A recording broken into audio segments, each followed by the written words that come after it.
Hi,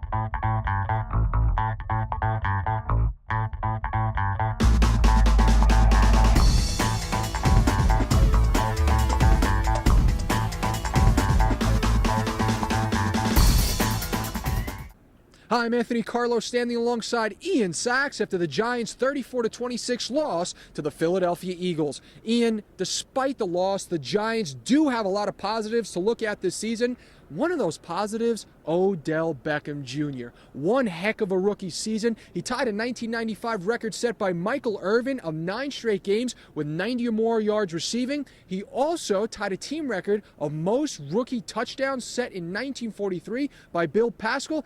And he set an NFL record of most yards receiving in his first 12 games. What a mouthful. You said it, Anthony. I mean, this guy stepped into the spotlight this year for the Giants, a team who needed him to step up after Victor Cruz went down, and he did just that. And you know what? He looks pretty comfortable out there. I mean, hot dogging a little bit on his touchdown today, and this guy has learned what it's been like to be in the NFL, and you know what? He looks pretty darn good at it. It was great to get here and be able to learn and experience things, and just get a year of experience underneath my belt, and just looking forward to next season with a smile. But we cannot forget about, I mentioned Victor Cruz, we cannot forget about Ruben Randle, who had over 150 receiving yards today and really looked to be a very important receiver. Well, that's exactly right. I mean, the Giants organization has a lot to look forward to with these young receivers. I mean, yes, Victor Cruz has a few years on him now, but with Ruben Randle and his emergence towards the end of this season and Victor Cruz coming back for next year, the Giants do have those guys to look at, as well as their stud, Odell Beckham Jr. Looking at their franchise quarterback, Eli Manning, who had yet another season with over 4,000 yards, really, can the organization go anywhere else besides Eli Manning?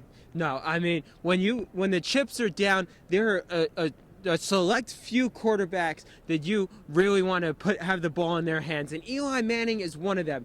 Yes, today he had a costly interception. We can't overlook that. But really, this guy, with the amount of fourth quarter comebacks that he's led this organization on time and time again, you cannot go anywhere else for your quarterback.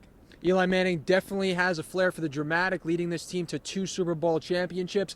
That brings us to our next point, and JPP will be a major decision for this organization to make as we approach the offseason. JPP, a member of that Super Bowl championship team, a young defensive lineman who definitely has a lot of potential, has done great things for this team, but there will be a question now, as JPP has mentioned.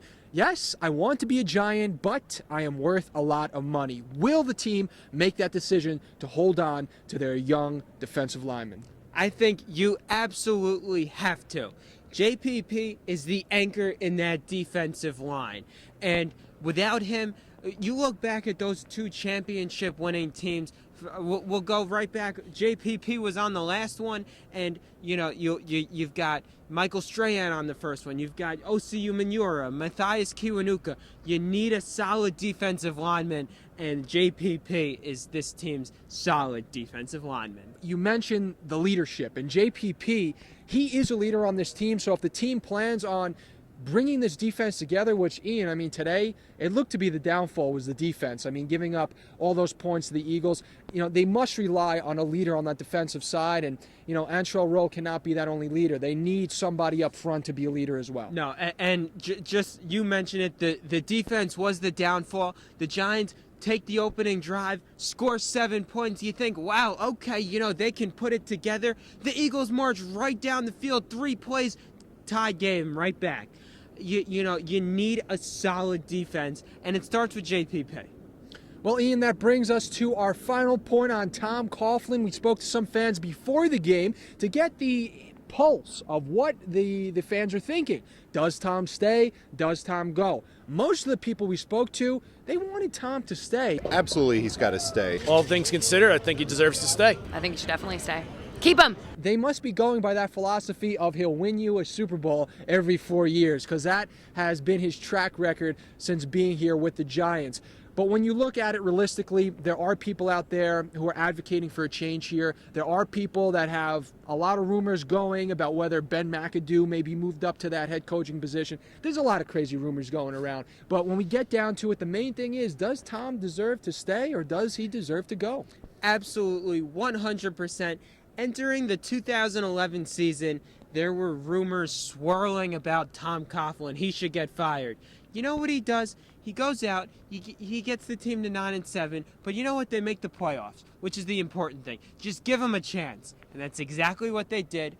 4 straight wins, another Super Bowl championship. That's exactly what he's able to do. So don't write off Tom Coughlin yet. Keep him at MetLife Stadium. I think Coach Coughlin is an excellent coach. He deserves to be the coach, and we got to play better for him. Well, the Giants do have a lot of things to look forward to in their next campaign. They'll work this offseason to bring all those pieces together because I think that there is a lot of potential on this team. They just need to get back to that same chemistry that won them a couple of championships in recent years. Well, reporting from MetLife Stadium alongside Ian Sachs, I'm Anthony Carlo.